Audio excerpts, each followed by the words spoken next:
Hi friends, welcome to my channel. ನೀವಿನ್ನೂ ನಮ್ಮ ಚಾನಲ್ಗೆ ಸಬ್ಸ್ಕ್ರೈಬ್ ಆಗಿಲ್ಲ ಅಂದರೆ ದಯವಿಟ್ಟು ಸಬ್ಸ್ಕ್ರೈಬ್ ಆಗಿ ನಮ್ಮ ಚಾನಲ್ಗೆ ಸಪೋರ್ಟ್ ಮಾಡಿ ಫ್ರೆಂಡ್ಸ್. ಹಾಗೆ ಈ ಸೀರಿಯಲ್ ನಿಮ್ಗೆ ಇಷ್ಟ ಇದ್ದರೆ ಒಂದು ಲೈಕ್ ಕೊಡಿ. ಮನೆಯಲ್ಲಿ ಪೂಜೆಗೆ ಎಲ್ಲ ರೆಡಿ ಮಾಡಿರ್ತಾರೆ.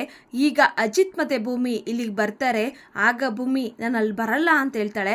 ಆಗ ಅಜಿತ್ ಅವರು ಏನೂ ಆಗಲ್ಲಬ್ಬ ಅಂತ ಕಣ್ಸನೆ ಮಾಡ್ತಾ ಇರ್ತಾರೆ. ಆಗ ಸಂಗೀತ ಅವರು, ಅಜಿತ್, ಭೂಮಿ ಏನು ಮಾಡ್ತಾ ಇದ್ದೀರಾ, ಬನ್ನಿ ಅಂತ ಕರೀತಾರೆ. ಭೂಮಿ ಪೂಜೆ ಹತ್ರ ಬಂದಿರೋ ನೋಡಿ ಮನೆಯವರೆಲ್ಲ ತುಂಬ ಕೋಪ ಮಾಡ್ಕೊತಾರೆ. ಈಗ ಪುರೋಹಿತರು ಬರ್ತಾರೆ.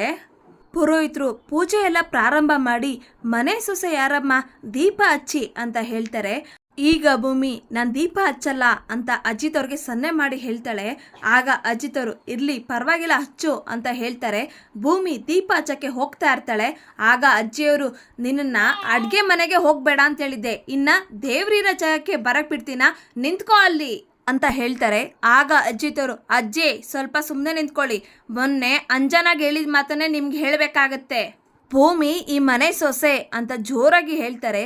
ಈಗ ದೇವಯಾನಿಯವರು, ಅಜಿತ್ ಏನ್ ಕಂದ ಇದು, ಅಜ್ಜಿ ಮೇಲೆ ಹಾಕುಗಾಡದ ಅಂತ ಹೇಳಿದಾಗ ಅಜಿತ್ ಅವರು, ಅತ್ತೆ ನಿಮಗೂ ಗೊತ್ತೇ ತಾನೆ ನನ್ನ ಹೆಂಡತಿ ನಡತೆ ಬಗ್ಗೆ ಇವಾಗ ಮಾತಾಡ್ಬೇಕಾ ಅಂತ ಹೇಳಿದಾಗ ದೇವಯಾನಿಯವರು, ಅಜಿತ್ ಅವ್ರಿಗೂ ಬೇಜಾರು ಇರುತ್ತಲ್ಲ ಕಂದ, ಊರವರೆಲ್ಲ ನೋಡಿದಾರಲ್ಲ ಅದಕ್ಕೆ ಆ ರೀತಿ ಮಾತಾಡ್ತಾರೆ ಅಂತ ಹೇಳಿದಾಗ ಅಜಿತ್ ಮತ್ತೆ ಭೂಮಿ ನಾವಿಲ್ಲಿಂದ ಹೊರಡ್ತೀವಿ ಅಂತ ಹೊರಡ್ತಾ ಇರ್ತಾರೆ. ಈಗ ಸಂಗೀತ ಅವರು ಹೋಗ್ಬೇಡಿ ಅಂತ ರಿಕ್ವೆಸ್ಟ್ ಮಾಡ್ತಾರೆ.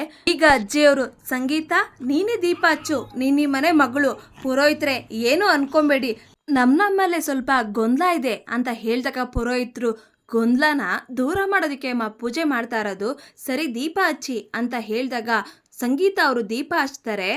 ಇವತ್ತು ತುಂಬ ಒಳ್ಳೆ ದಿನ, ನಿಮಗೆಲ್ಲ ಒಳ್ಳೇದಾಗುತ್ತೆ, ದೇವರಿಗೆ ಪೂಜೆ ಮಾಡಿ ಅಂತ ಹೇಳಿದಾಗ ಸಂಗೀತ ಮತ್ತು ಅವ್ರ ಗಂಡ ಅವರು ಪೂಜೆ ಮಾಡ್ತಾರೆ. ಹಾಗೆ ಸಂಗೀತ ಅವರು ಆರತಿನ ಬೆಳಗ್ಗೆ ಮನೆಯವ್ರಿಗೆಲ್ಲ ಕೊಡ್ತಾರೆ. ಭೂಮಿ ಕೊಟ್ಟಾಗ ಭೂಮಿ ತಗೊಳ್ಳೋದಿಲ್ಲ. ಆಗ ಅಜಿತ್ ಅವರೇ ಆ ಆರತಿನ ಭೂಮಿಗೆ ಕೊಡ್ತಾರೆ. ಪಾಪ ಭೂಮಿಗೆ ಇಲ್ಲಿರೋದು ಕಷ್ಟ ಆಗುತ್ತೆ, ಭಯ ಪಡ್ಕೊಂಡೆ ಅಲ್ಲೇ ಇರ್ತಾಳೆ. ಇಲ್ಲಿಗೆ ಸಂಚಿಕೆ ಮುಕ್ತಾಯಗೊಳ್ಳುತ್ತೆ. ದಯವಿಟ್ಟು ನಿಮ್ಮ ಅನಿಸಿಕೆಗಳನ್ನು ಕಮೆಂಟ್ ಮಾಡಿ. Thank you.